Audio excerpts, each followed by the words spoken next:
महाराज परीक्षित पूछ रहे हैं श्री सुखदेव जी महाराज से कि भगवान आपने मुझे निवृत्ति मार्ग का भी बोध कराया, प्रवृत्ति मार्ग के विषय में भी समझाया, स्वर्ग नरक आदि की गतियों का भी आपने वर्णन किया, सप्तद्वीपवती पृथ्वी, ग्रह नक्षत्र, इन सब की स्थिति का भी आपने मुझे ज्ञान दिया। महाराज प्रियव्रत और उत्तानपाद के वंशों का वर्णन भी सुनाया। पर मुझ पर कृपा करिए, मैं ये जानना चाहता हूं, अधुनेह महाभाग यथैव नरकान्नरः नानो ग्रयातनान्नेयात् तन्मे व्याख्यातुमर्हसि। आपको अगर स्मरण हो तो पंचम स्कंद के अंतिम अध्याय में श्री सुखदेव जी महाराज ने नरकों की विभिन्न गतियों का वर्णन किया था। तो महाराज परीक्षित पूछ रहे हैं, बोले महाभाग, अब मैं वो उपाय जानना चाहता हूं जिसको करने से कि मनुष्य को ये अनेक अनेक भयंकर यातनाएं न भुगतनी पड़े, इन नरकों में न जाना पड़े। अब कृपा करके मुझे उसका उपदेश करिए। बड़ा मार्मिक प्रसंग है। श्री सुखदेव जी महाराज कह रहे हैं, बोले मनुष्य मन से, वाणी से और शरीर से, बोले तीनों से ही पाप करता है। और कलयुग के मनुष्य का तो कहना ही क्या, कलि केवल मल मूल मलीना पाप पयोनिधि जन मन मीना। बोले इन सब पापों का अगर इसी जन्म में प्रायश्चित न कर ले, बोले फिर तो उन भयंकर यातनाओं से पूर्ण नरकों में जाना ही पड़ता है, जिनका वर्णन मैंने तुम्हें सुनाया। हुआ क्या कि महाराज परीक्षित उस वर्णन सुन के किंचित व्याकुल हो गए, किंचित भयभीत हो गए। उन्होंने कहा, प्रभु यदि जीव को इतनी यातनाएं इन नरकों में भोगनी पड़ती हैं तो कृपा करिए कोई ऐसा उपाय बताइए जिससे कभी स्वप्न में भी इन नरकों का मुख न देखना पड़े। यदि ये है तो फिर इनसे बचने का कोई उपाय भी तो होगा। तो सुखदेव जी महाराज कह रहे, भाई मन से, वाणी से, शरीर से मनुष्य पाप करता है। अब यदि उनका प्रायश्चित कर ले तो मुक्त हो जाए, यदि प्रायश्चित नहीं करेगा बोले फिर तो ये भयंकर यातनाएं उसको भुगतनी ही पड़ेंगी। क्यों? क्योंकि कर्म प्रधान विश्वकरी राखा, जो जस करई सो तस फल चाखा। अनेक बार इस विषय पर चर्चा हुई, जिसके जीवन में सत्संग है उसको कर्म का बीज डालने से पहले सावधान होना चाहिए। एक बात सदा स्मरण रखे, एक बार यदि कर्म का बीज हमारे द्वारा पड़ गया फिर तो भाई उसका फल भोगने या भुगतने के लिए आपको हमको प्रस्तुत होना ही पड़ेगा। फिर उससे बचने का उपाय नहीं है। जो जस करई सो तस फल चाखा, ये अटल नियम है। जिसके जीवन में सत्संग है, जिसके जीवन में गुरुजनों की कृपा से विवेक है, उसको तो करने से पहले सावधान होना चाहिए। प्राय करके देखा यह जाता है, व्यक्ति करने के बाद पछताता है, फिर क्षमा याचना करता है, फिर द्वार द्वार पर जाकर अपना माथा रगड़ता है, पर उसका लाभ नहीं है। अभी कुछ दिन पहले ही मैं आपसे कह रहा था, इस द्वार पर जाऊंगा ये मिल जाएगा, वहां से इस कामना की पूर्ति हो जाएगी, इस देवता को ये चढ़ाने से ये वस्तु मिल जाएगी। भाई ये सब क्या है? ये बुद्धि पर डाला हुआ माया का पर्दा है और कुछ नहीं है। इसका सत्य से, यथार्थ स्थिति से कोई भी लेना देना नहीं है। आपको कुछ प्रदान करने वाला कौन है? आपको कुछ भी प्रदान करने वाला आपका कर्म है। वो जो बीज एक बार गिरा फिर वो अंकुरित होगा, फिर तो उसका फल भाई स्वीकार करना ही पड़ेगा। तो सुखदेव जी महाराज ने कहा, भाई एक ही उपाय है कि एक ही जन्म है, इसमें सब पापों का प्रायश्चित कर ले।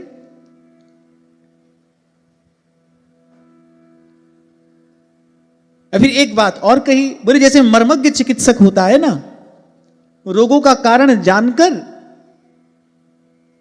अब उसकी गुरुता लघुता का विचार करके उसकी चिकित्सा कर डालता है। शरीर में छोटा सा भी रोग हो तो उसका तुरंत समाधान करने का प्रयास करना चाहिए, उसकी अनदेखी नहीं करनी चाहिए, क्योंकि छोटा रोग ही कालांतर में बड़ा होता है। छोटा रोग ही कालांतर में बड़ा होता है। बहुत बार ऐसा होता है ना कि शरीर में रोग पनप रहा होता है, उसका पता नहीं चलता, जब पता चलता है तब तक उसकी चिकित्सा नहीं रहती।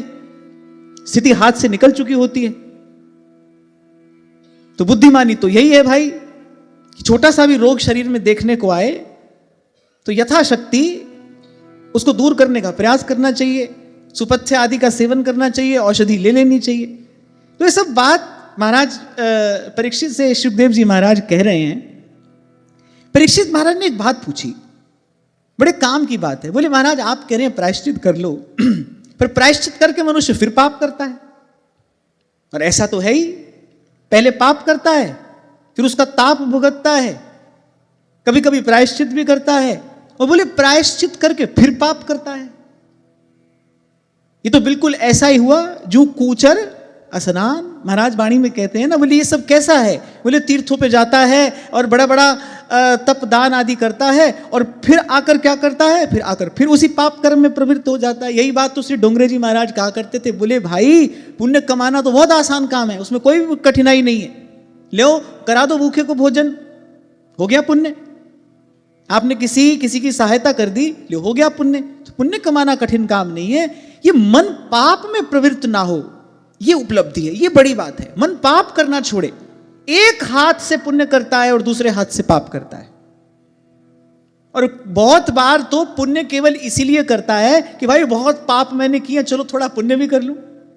बहुत लोगों के मुख से मैंने सुना, हाँ बोले हम तो साल भर ऐसा भी करते हैं, साल भर वैसा भी करते हैं, हम तो सब कुछ करते हैं, फिर एक बार कहीं तीर्थ में चले जाते हैं, वहां पर जाकर कुछ भूखे लोगों को भोजन करा देते हैं, कुछ कन्याओं का हम विवाह करा देते हैं। ऐसे हम अपने जीवन में बैलेंस बनाकर चलते हैं।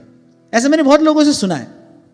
और खास तौर से जो सेठ साहूकार लोग होते हैं ना, वो तो ऐसे ही कहते हैं, बोले हम तो बैलेंस बनाकर चलते हैं, ऐसे सब कुछ छोड़ तो नहीं सकते, अभी सब कुछ छोड़ने की योग्यता तो हम में नहीं है, पर हम बैलेंस बनाकर चलते हैं। अपनी परिभाषा है उनकी, भजन साधन की उनकी अपनी परिभाषा है, वो उसको बैलेंस कहते हैं। साल भर पाप किया, एक बार कहीं तीर्थ में चले गए, कथा करा दी, भूखों को कुछ भोजन करा दिया, और उसको भी अपने सोशल मीडिया पे हाईलाइट करना नहीं भूलते हैं। 4 बच्चों को टॉफी भी खिलाएंगे ना तो फोटो खींच कर डालेंगे इंस्टाग्राम पर, सारी दुनिया देखे, we are so kind hearted. और उन्हें लगता है कि ऐसे बैलेंस हो जाता है। ना भाई, जो पुण्य कर्म किया है समय पर उसका फल भी आएगा, और जो पाप कर्म किया है समय पर उसका फल भी आएगा। पुण्य से पाप के फल को नष्ट नहीं किया जा सकता, ये याद रखना। पुण्य करके पाप के फल को नष्ट नहीं किया जा सकता, समय पर दोनों का फल मिलेगा। तो महाराज परीक्षित ने ये प्रश्न किया। बोले महाराज ठीक है, आपने कहा कि प्रायश्चित कर ले तो मनुष्य पाप से मुक्त हो जाए, पर प्रायश्चित करके फिर पाप करता है, क्योंकि जीव की प्रवृत्ति है। गोस्वामी जी यही बात तो कह रहे कली केवल मलमूल मलीना, फिर पाप पयोनिधि जनमन मीना। और आप हम अगर अपनी स्थिति का विचार करें तो देखें, थोड़ी देर मन को छोड़ दो बिना सत्संग के, कुछ दिन सत्संग मत करो, भजन मत करो, और फिर देखो मन को छोड़ के मन कहां जाएगा। सहज ही मन की पाप में ही गति है। छल करेगा, कपट करेगा, निंदा करेगा, किसी से राग द्वेष का बंधन बांध कर बैठेगा, सहज ही मन की गति यही तो है। इसीलिए कहा पाप पयोनिधि जन मन मीना। तो बोले वो प्रायश्चित करना तो व्यर्थ हुआ, जैसे हाथी का स्नान करना व्यर्थ होता है। सूरदास जी कहते हैं ना, जब आऊं साधु संगत कछुक मन ठहरा, जो गयंद नहाए सरिता, जो गयंद नहाए सरिता, बहुरी वह सुहाए, हरि तेरो भजन कियो न जाए, हरि तेरो भजन कियो न जाए। और अंतिम परिणाम क्या होता है? पापात्मा भी यहीं आता है और पुण्यात्मा भी यहीं आता है। कोई लोहे के पिंजरे में बंद रहता है, कोई सोने के पिंजरे में बंद रहता है। इसलिए तो सेवक जी महाराज ने कहा, शुभ अशुभ दुर्ग विध्वंसी दल, तब जयति जयति जग उच्चरे। साधन तो कोई ऐसा हो जो इन दोनों से मुक्त कर दे। तो सुखदेव जी महाराज ने कहा, हाँ भाई बात तो तुमने बिल्कुल सही कही है, तुम्हारा प्रश्न बिल्कुल उचित है। प्रायश्चित करता है, प्रायश्चित करके फिर पाप करता है। एक पाप का प्रायश्चित किया, उससे शुद्ध हुआ तो लियो दूसरा प्रायश्चित किया। और मैं कहता हूं विडंबना यही नहीं है, वो जो प्रायश्चित का कर्म है वो करते करते उसमें भी भूल हो जाती है। अब शास्त्रों में अनेक अनेक प्रकार के प्रायश्चित बताए गए हैं, बड़े कठोर कठोर तपों का विधान किया गया है। भाई ऐसा पाप हो गया हो तो ये प्रायश्चित करो, ऐसा पाप हो गया तो ये प्रायश्चित करो। और कलयुग के मनुष्य की तो सामर्थ्य नहीं है वो प्रायश्चित करने की। पाप में तो उसकी सहज गति है, लेकिन जो शास्त्र प्रायश्चित बताता है वो करने की उसकी सामर्थ्य नहीं है, सामर्थ्य भी नहीं है, और वो करने से पाप की प्रवृत्ति से मुक्ति होती भी नहीं। जैसा मैंने कहा ना, एक पाप का प्रायश्चित करेगा, वो करके शुद्ध होगा, ले दूसरा पाप करेगा। तो बात तो तब बने ना जब मन पाप करना छोड़े, जब मन की पाप में गति ना हो। और भाई ऐसा साधन तो केवल सत्संग है। इसीलिए बार बार आपसे कहता हूं भाई, किसी भी तीर्थ में जाकर स्नान कर लो, दान कर लो, ध्यान कर लो, पर जब तक जीव गुरु की ज्ञान गंगा में गोता नहीं लगाता तब तक शुद्ध नहीं होता, तब तक निर्मल नहीं होता, तब तक बुद्ध नहीं होता, माने बोधयुक्त नहीं होता, समझदार नहीं होता। अनेक अनेक प्रकार के कर्म करने वाले को पंडित जन समझदार नहीं कहते, बोले वो तो अज्ञानी है, वो तो ताले से ताला खोलना चाहता है। ताला ताले से थोड़ी खुलता है, ताले के लिए तो चाबी चाहिए। कर्म का जो ये बंधन है वो दूसरा कर्म करने से नहीं टूटेगा, नहीं छूटेगा। यही बात श्री सुखदेव जी महाराज ने आगे कही। बोले हाँ बात तो तुम ठीक कह रहे हो, बोले ये सब करना हाथी के स्नान जैसा ही है। हाथी स्नान करके आता है, आता ही अपने ऊपर धूल डालता है, फिर स्नान करता है, फिर धूल डालता है। हम भी जन्म जन्म से यही कर रहे हैं, पाप किया पुण्य किया, पुण्य किया पाप किया, ऐसी पाप पुण्य करते करते बाप बार बार इसी जन्म मरण के फेर में पड़े हैं। तो सुखदेव जी महाराज बड़ी सुंदर बात कहते हैं, कर्मणा कर्म निर्हारो न यात्यंतिक इष्यते अविद्वद अधिकारित्वात् प्रायश्चित्तम विमर्शनम। बोले तुमने उचित कहा राजन, कर्म के द्वारा कर्म का निर्बीज नाश नहीं होता, यानी एक कर्म करके दूसरे कर्म के बंधन से मुक्त नहीं हुआ जा सकता। ये थोड़ी देर पहले जो आपसे मैंने कहा ना, पाप और पुण्य करके आप ये मत समझना हिसाब बराबर कर लेंगे, नहीं, पाप का फल समय पर आएगा, पुण्य का भी समय पर आएगा। भोगना दोनों को ही पड़ेगा, और कोई ना कोई शरीर धारण करके ही भोगना पड़ेगा। कोई जरूरी नहीं कि मनुष्य का ही शरीर धारण करके पाप पुण्य भोगा जाए, कोई ना कोई शरीर धारण करके भोगना पड़ेगा, बार बार जन्मना पड़ेगा, बार बार मरना पड़ेगा। सो कहा कि कर्म के द्वारा कर्म का निर्बीज नाश नहीं होता, क्योंकि जो कर्म में लगा है वो तो अज्ञानी है। अच्छा सोच कर बताओ, क्यों कहा कि जो कर्म में लगा है वो अज्ञानी है? वो किसी भी प्रकार के कर्म में लगा हो वो अज्ञानी क्यों है? सोचो।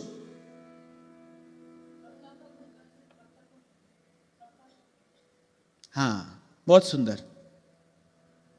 कर्म के मूल में क्या है? कर्तापन है। अगर कर्तापन नहीं है तो फिर कर्म भी नहीं है। अगर मैं करने वाला ही नहीं हूं, मेरे मन में ये भाव है भाई मैं नहीं कर रहा, प्रभु अपनी कृपा से करा रहे हैं, तो फिर मैं कर्म नहीं कर रहा, फिर तो वो सेवा है। कर्म का फल बंधन है, सेवा का फल बंधन से मुक्ति है। तो बोले जो कर्म करने में लगा है वो किसी भी प्रकार का कर्म करने में लगाओ। हालांकि अच्छी बात तो यही है, पाप कर्म की बजाय पुण्य कर्म ही करना चाहिए। ऐसा नहीं कि आप ये समझ लो कि भाई जब सभी एक बराबर है तो चलो पाप ही कर लो, नहीं, ऐसा नहीं। पुण्य ही करना चाहिए, क्योंकि पुण्य का फल जब संचित होता है, जीव थोड़ा समझदार हो जाए और पुण्य इस भाव से करे नहीं भाई मैं नहीं करता, प्रभु अपनी कृपा से करा रहे हैं, तो फिर पुण्य पुंज बिन मिलई की संता। गोस्वामी जी कहते हैं ना, पुण्य जब पुंजीभूत होगा तो मति थोड़ी शुद्ध होगी, भगवान की तरफ थोड़ा आकर्षण होगा। ध्रुवदास जी एक बात कहते हैं, थोड़ा विषयांतर हो जाएगा पर मैं कह रहा हूं। ध्रुवदास जी कहते हैं प्रीति प्रीति सब कोई कहे, पे कठिन तासु की रीत, बोले आदि अंत निभे नहीं बारू की सी भीत। बोले प्रेम लगा तो लिया जाता है भाई, पर इसका निर्वाह नहीं होता, इसको निभाया नहीं जाता। अरे प्रेम प्रेम सब कोई कह रहा है, सब कह रहा है कि किसी से प्रेम करते हैं, इससे प्रेम करते हैं, उससे प्रेम करते हैं, कहीं ना कहीं सब किसी ना किसी से प्रेम करने में ही लगे हैं। और मैंने तो आपसे कहा ही था भाई, जब सभी प्रेम कर रहे हैं फिर संसार में इतना कलह क्लेश है क्यों? फिर इतना दुख इतनी पीड़ा जीवन में है क्यों? सभी प्रेम करने में लगे हैं। एक बात स्मरण रखना, प्रेम का परिणाम कुछ भी हो सकता है, पीड़ा नहीं हो सकता, कष्ट नहीं हो सकता। यदि कहीं कष्ट है, पीड़ा है, तो समझ लेना, किसी से पूछने की आवश्यकता नहीं है, कुछ और जानने की आवश्यकता नहीं है। यदि कष्ट है, पीड़ा है, तो समझ लेना जो आपके मन में भाव है ना, वो कुछ भी है पर प्रेम नहीं है। प्रेम का परिणाम पीड़ा कभी नहीं हो सकता। और लगे हाथ एक बात और भी सुन लो, प्रेम यहां संसार में किसी से हो नहीं सकता। जहां मार्ग साहिब मिले प्रेम कहावे सोए।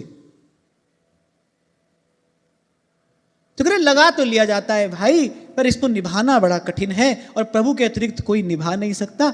महापुरुष, भगवत प्राप्त महापुरुष अपने अनुभव से बात कहते हैं, कह रहे कि 9 सोपान, 9 सीढ़ी चढ़कर फिर प्रेम तक पहुंचा जाता है। उसमें सबसे पहली सीढ़ी क्या है? सबसे पहली सीढ़ी है भगवान की ओर थोड़ा आकर्षण होना। तो पुण्य करोगे, सत्कर्म करोगे, पवित्र कर्म करोगे, लेकिन अपने मन में यह भाव रखोगे कि नहीं मैं नहीं कर रहा हूं, प्रभु अपनी कृपा से करा रहे हैं। इस भाव से अगर करोगे तो जो पुण्य का फल है वो पूंजीभूत होगा, भगवान की ओर आकर्षण होगा। नाम में, भजन में, सत्संग में थोड़ी रुचि होगी, पर ये पहला चरण है। कभी कोई प्रसंग उपस्थित हुआ तो मैं उन 9 सोपानों की चर्चा यहां से करूंगा कि कैसे प्रेम तक पहुंचा जाता है। इसीलिए कभी मैंने आपसे कहा था कि ये जो संसार में कहने सुनने को मिलता है ना, लव एट फर्स्ट साइट, देखा और प्यार हो गया, ये सब मूर्खतापूर्ण बातें हैं। इसका वास्तविकता से कोई भी लेना देना नहीं है। ऐसे नहीं होता प्रेम। प्रेम तक धीरे धीरे धीरे धीरे पहुंचा जाता है। किसी परम अवस्था का नाम प्रेम है। कोई ऐसी चिड़िया नहीं कहीं से आपने पकड़ ली, बाजार में बिकने वाली वस्तु नहीं है। प्रेम ना बाड़ी उपजाए और प्रेम ना हाट बिकाए, कह राजा प्रजा जही रुचे और शीस धरे ले जाए। 1 मिनट लगा कहने में, प्रेम करते हैं आपसे, लिखकर भेज दिया, बड़ा प्रेम है आपसे। भाई गुरु की कृपा से भले अभी हम प्रेमी ना हुए हों, भले अभी हम प्रेमी हुए ना हो, लेकिन गुरु की कृपा से समझ में आ गया है प्रेम होता क्या है, कैसा होता है। ऐसा होता है ना, कभी कभी जौहरी के पास जौहर तो होता है पर रत्न नहीं होता। रत्न ना होने से, पर रत्न को परखने की जो बुद्धि है वो तो उसके पास है ना, जौहरी तो वो है ना। तो ऐसे ही ठीक है, अभी प्रेम की उस परम अवस्था को हमने प्राप्त नहीं किया, पर गुरुजनों की कृपा से समझ में आ गया है प्रेम होता क्या है। इसलिए मैंने कहा, मैं बड़े विश्वास से बात कह रहा हूं, प्रेम का परिणाम कुछ भी हो, पीड़ा नहीं हो सकता, नहीं हो सकता। और अगर है तो फिर आपके मन में जो भी खुराफात है ना, उसका नाम कुछ भी हो, पर प्रेम नहीं है। अब क्या है ये आप जानो, आप देखो। तो खैर मैं ये कह रहा था, पुण्य पूंजीभूत होगा तो भगवान की तरफ आकर्षण होगा, और प्रेम की ओर बढ़ाया जाने वाला ये पहला पग है। 9 सोपान में ये प्रथम सोपान है, आकर्षण। अच्छे लगने लगेंगे भगवान, सहज उनके नाम में, उनकी वार्ता में कुछ रुचि होगी, कुछ आकर्षण होगा। कभी मन करेगा कि हाँ भाई चलो हम भी सुने, हम भी देखें। लेकिन ये बिल्कुल पहली सीढ़ी है। फिर इसके बाद महापुरुषों ने 8 सोपान और वर्णन किए हैं। और श्री जी कृपा करेंगे, कभी कोई प्रसंग उपस्थित होगा तो हम उसकी भी चर्चा करेंगे। खैर हम यहां क्या बात कर रहे थे कि जो करने में लगा है बोले वो तो अज्ञानी है। इसीलिए श्री सेवक जी महाराज ने कहा भय किए कर्म, क्या होगा इसको करने से। अच्छा, सेवक जी महाराज ने कुछ विकर्म की बात नहीं की, पाप कर्म की बात नहीं की, बोले कहा भय किए कर्म। फिर उदाहरण क्या दिया है कि यज्ञ दान देत देत फलन पाए उच्च उच्च देवलोक चड्डही। उन्होंने तो बड़े बड़े पुण्य कर्मों की ओर संकेत किया है। बोले सब करने से होगा क्या? बोले पर्यो प्रवाह काल के। प्राप्ति तो वो है भाई, सुख दुख दोनों से पिंड छूटे, सुख दुख दोनों से मुक्ति हो, तब तो कुछ प्राप्त हुआ, तब तो कोई विशेष वस्तु प्राप्त, नहीं तो भाई सब साधारण है। जो आज सुखी है वो कल दुखी था, जो आज दुखी है वो कल सुखी हो जाएगा। ये तो काल भगवान का पराक्रम है भाई। कबीर कहते हैं, कह रहे मनुज बली नहीं होत है। मनुज माने मनुष्य, बोले मनुज बली नहीं होत है, समय होत बलवान। आज जो ऊंचे सिंहासन पर बैठा है ना, उसमें उसकी कोई विशेषता नहीं है, समय है। यही बात तो महादेव कह रहे हैं, बोले बिहसी महेश तब ज्ञानी मूढ़ न कोय। बोले जी जस जग रघुपति करही तीसन सो तस होए। कह रहे मनुज बली नहीं होत है, कह रहे समय होत बलवान। बोले अर्जुन भीलन लूटिया, वही धनुष वही बाण। अर्जुन के हाथ में वही गांडीव और वही बाण। बोले मुट्ठी भर भीलों ने अर्जुन को लूट लिया। जो अभी थोड़े दिन पहले समुद्र के समान सेना को जीत कर आया है, द्रोणाचार्य, भीष्म पितामह, अंगराज, कर्ण जैसे अतिरथियों को जिसने पराजित किया है, वो थोड़े से लुटेरों ने उसको लूट लिया। भगवान ने एक कार्य दिया, भाई इनको सुरक्षित पहुंचा देना। अर्जुन नहीं कर सके वो काम, तो कह रहे हैं मनुज बली नहीं होता है, समय होत बलवान। एक बात और याद रखना, संसार में कोई आपका आदर नहीं करता है। संसार में तो आदर होता है रूप का, गुण का, धन का, वैभव का, ऐश्वर्य का। संसार तो अपने सुख का विचार करता है, अपने ही सुख की संभावना जहां देखता है वहां आदर करता है। एक बड़ी अच्छी बात मैंने कहीं पढ़ी थी, बोले दर्पण में मुख और संसार में सुख दिखता है पर होता नहीं। जैसे दर्पण में मुख दिखता है ना, होता थोड़ी है। कह रहे ऐसे दर्पण में मुख और संसार में सुख, बोले दिखता तो है लेकिन होता नहीं।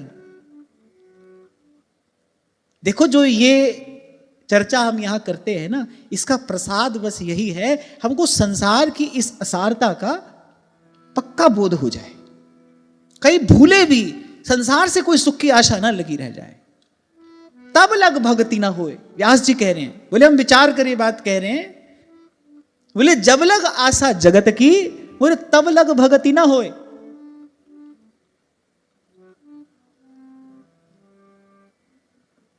और देखो भगवान की माया कितनी प्रबल है। आज कम से कम 1.5 वर्ष से तो हम ही श्रीमद् भागवत का चिंतन कर रहे हैं।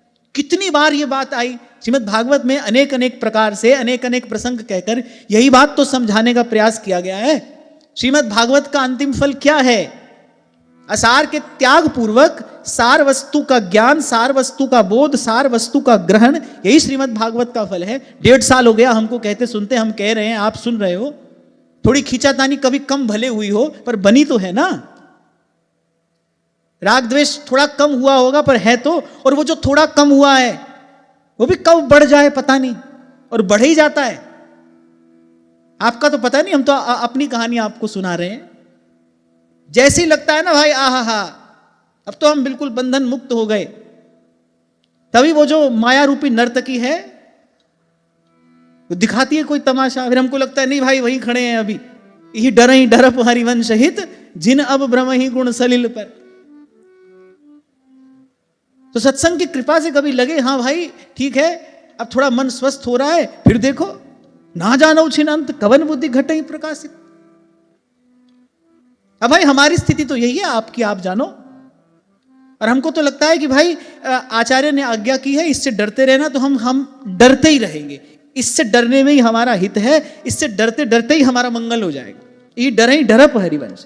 कभी भूल से भी ना सोचो हाँ भाई अब तो हम सिद्ध हो गए, अब तो जो मिलना था मिल गया, अब कोई चिंता नहीं, अब कोई भय नहीं। नहीं भाई, सावधान तो रहना है, सदा ही रहना है। हाँ एक बात अवश्य है कि धीरे धीरे इस सावधानी का अभ्यास हो जाता है।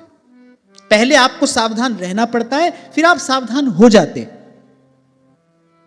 पहले आपको इसका अभ्यास करना पड़ेगा, थोड़ा कठिन होगा, मेहनत करनी पड़ेगी, कोई बात नहीं। संसार की वस्तु प्राप्त करने के लिए भी लोक की भाषा में यही कहा जाता है, भाई खूब खून पसीना बहाया है हमने। कहते हो ना आप, बड़ा खून पसीना बहाया तब हमको ये मिला है।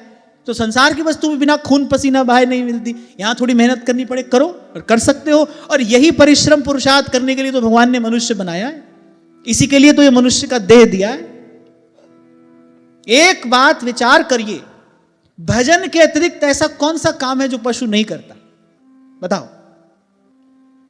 प्रभु के भजन के अतिरिक्त ऐसा कौन सा कार्य है एक जो पशु नहीं करता?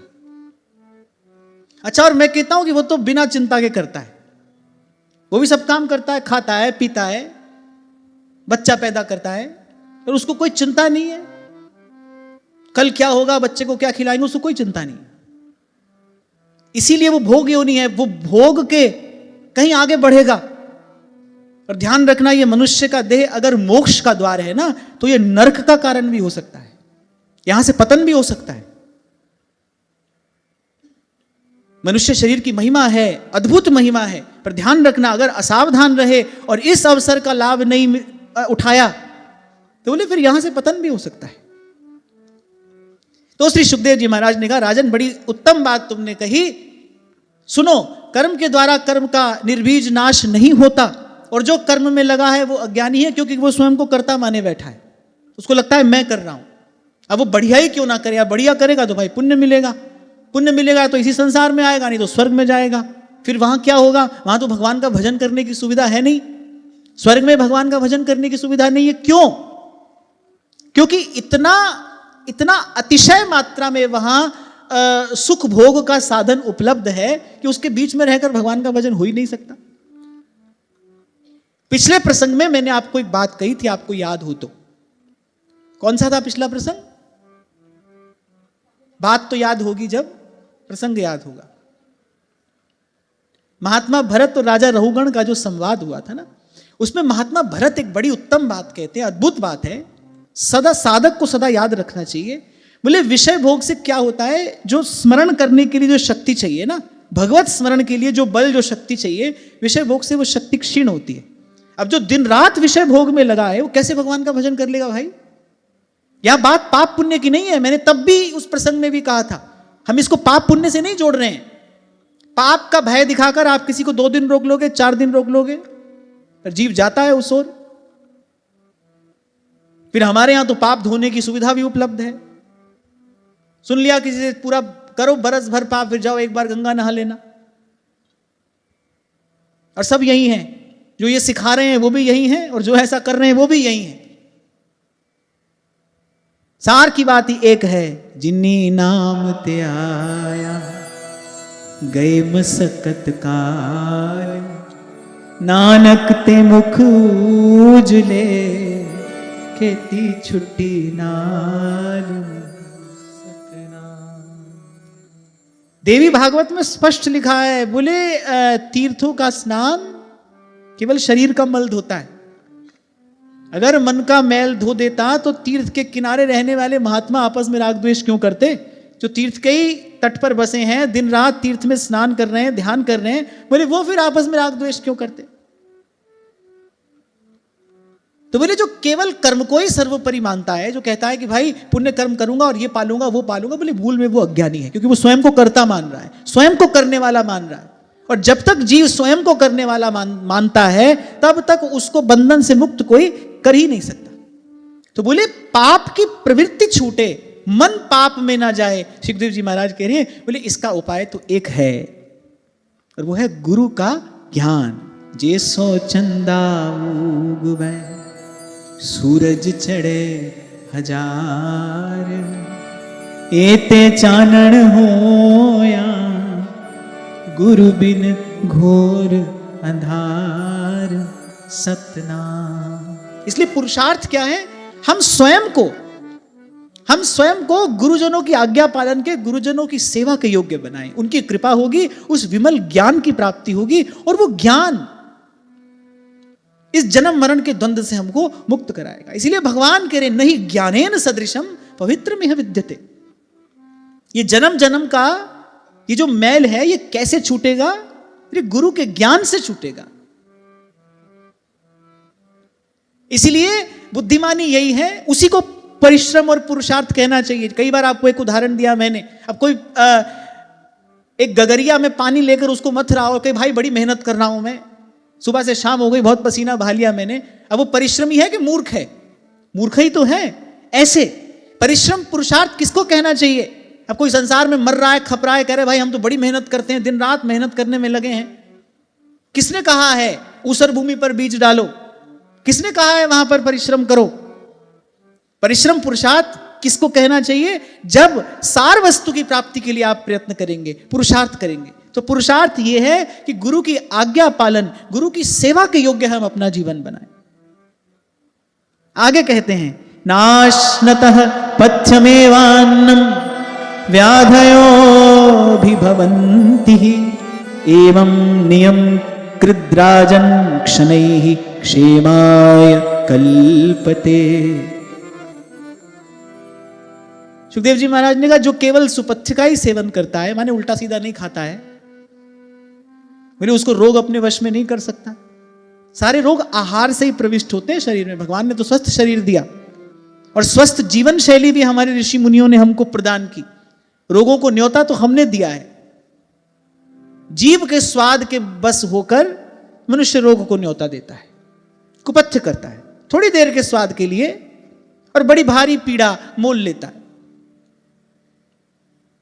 तो कहा जो केवल सुपथ्य का सेवन करता है, बोले उसको तो रोग अपने वश में नहीं कर सकते। बोले वैसे ही जो गुरु की आज्ञा में रहेगा, जो गुरु द्वारा प्रदत्त मार्ग पर चलेगा, जो आज्ञावर्ती होगा, गुरु के बताए हुए नियमों का पालन करेगा, बोले धीरे धीरे सब पाप वासनाओं से मुक्त होकर बोले ज्ञान प्राप्त कर लेगा। हमारे यहां सरल शब्दों में यही बात कह दी गई, कृपा पात्र सोई जानिए जो आज्ञावर्ती हो। हाँ, एक बात यहां कही वो ध्यान देने योग्य है, बोले लेकिन ये कार्य धीरे धीरे होगा। जैसे अभी आपको एक बात कही ना मैंने, एक बार लगेगा कि हाँ भाई अब हमारा मन स्वस्थ हो गया, फिर मन में कोई विकार आ जाएगा, फिर लगेगा कि फिर मन स्वस्थ हो गया, फिर मन में कोई विकार आ जाएगा। ऐसे बड़ी देर तक, बड़ी दूर तक यही घटना घटती रहेगी। निराश ना होना, धीरज मत खोना। और निराश ना होने और धीरज ना खोने का कारण क्या है? क्योंकि हम गुरु के बताए मार्ग पर चल रहे हैं, गुरु की आज्ञा में है। निराश होने का कोई कारण नहीं। ये जो हो रहा है ये तो हमारी दुर्बलता के कारण हो रहा है। मार्ग तो बिल्कुल सीधा सच्चा है, पर शायद अभी उस सीधे सच्चे मार्ग पर हमारी चलने की वैसी सामर्थ्य नहीं है, इसलिए बार बार हमसे भूल हो जाती है, बार बार गलती हो जाती है। पर कोई बात नहीं, उसी एक बात को सदा स्मरण रखना है, जो यहां तक लेकर आया है वो आगे भी लेकर जाएगा, वो बीच में नहीं छोड़ेगा। कई बार आपसे मैंने कहा भाई सुख भी आएगा धक्का मारेगा, दुख भी आएगा धक्का मारेगा, पर साधक कैसा हो? बोले रहे आसन का पक्का और सहे सब ही का धक्का। जैसे बोलचाल की भाषा में कहते हैं ढीठ होकर पड़ जाना, तो ऐसे यहां पर ढीठ होकर पड़े रहो। अच्छा, मैं नहीं कह रहा, कबीर जी ने कहा है द्वार धनी के पड़ रहो, धक्का धनी का खा, एक दिन धनी निवाजी है, द्वार छाड़ नहीं जा। किसी गुरु को अपने शिष्य को अपना उत्तराधिकारी बनाना हो, तो हमने ऐसी व्यवहार में देखा कि गुरुदेव बड़ी परीक्षा लेते हैं पहले शिष्य की, कि भाई ये हमारा उत्तराधिकारी बनने योग्य है कि नहीं है, ये जो महत् कार्य है ये इसका निर्वाह कर सकेगा कि नहीं, ये सब उत्तरदायित्व निभा पाएगा कि नहीं पाएगा, तो उसकी परीक्षा ली जाती है। ऐसे ये कार्य भगवान ने दिया है प्रकृति को, वो ठोक पीट कर आपको देखेगी। इसलिए मैंने कहा कि ढीठ होके पड़ जाओ। यहां पर आ गए, अरे इतनी बात तो संसार का एक व्यक्ति कह देता है कि तेरी महफिल में किस्मत आजमा कर हम भी देखेंगे। अब आ गए तो भाई पड़े हैं यहां। सदा से संत कहते आए हैं, कभी तो लाडली पूछेगी कौन परो दरबार। टूटे फूटे शिव मंदिर में जाकर पड़ गए ना नरसिंह मेहता, सब ओर से जब द्वार बंद हो गए। अच्छा, एक महादेव है जिनका द्वार 24 घंटे खुला रहता है, वहां पर शयन नहीं होता। शिव का अभिषेक आप कभी भी कर दो, आधी रात को जाकर कर दो, निशीथ पूजन होता ही है महादेव का, तो शिव पूजन का समय ही है वो, निशीथ काल में पूजन होता है। महादेव का द्वार कभी बंद नहीं होता। तो सब द्वार बंद हो गए, गांव के बाहर टूटा फूटा शिव मंदिर, अब वहां जाकर पड़ गए। अब भक्त तो थे, पड़े पड़े भगवान नाम का उच्चारण करें, कीर्तन करें। 2 दिन बीते, 3 दिन बीते, 4 दिन बीते। जगदम्बा महामाया को दया आई, अब वो जननी है ना, जगत जननी है, माता को दया आई। कहा भगवान शंकर से जाके, अरे ये जीव 4 दिन से आपके द्वार पर पड़ा है, इसकी सुध नहीं लोगे तो तुम्हारा अपयश होगा। इसको कुछ हो गया, इसके प्राण निकल गए, ये भूखा प्यासा पड़ा है, किसी से कुछ ग्रहण भी नहीं कर रहा, किसी से कुछ स्वीकार भी नहीं कर रहा।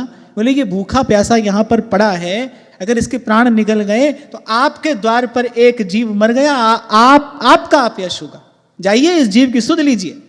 तो महादेव आए, महादेव आए तो सीधे कहां पहुंचा दिए?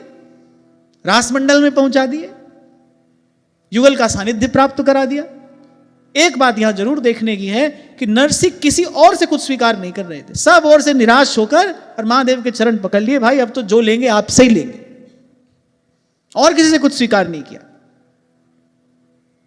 इसलिए कबीर कहते हैं द्वार धनी के पढ़ रहो। अच्छा, ये और बता रहे हैं धनी के ही द्वार पर पढ़ना, भिखारी के द्वार पर जाकर पढ़ने से कुछ नहीं मिलेगा।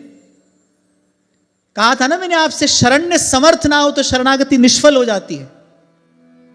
और ढूंढो तीनों लोकों में धनी कौन है। अभी परसों इस विषय पर हमने चर्चा की। तीनों लोकों में दाता एक राम, भिखारी सारी दुनिया, दाता एक राम। धनी तो एक है भाई, एक। भगवत गीता में भगवान ने इसकी स्पष्ट घोषणा कर दी, मैं ही हूं भाई। आगे श्रीमद् भागवत में एकादश स्कंद में भगवान कहेंगे मैं ही हूं, ब्रह्मणो ही प्रतिष्ठा हम। भगवान ने कहा अर्जुन, ये जो सब तुझे दिखाई पड़ता है इसके आदि मध्य और अवसान में मैं ही हूं।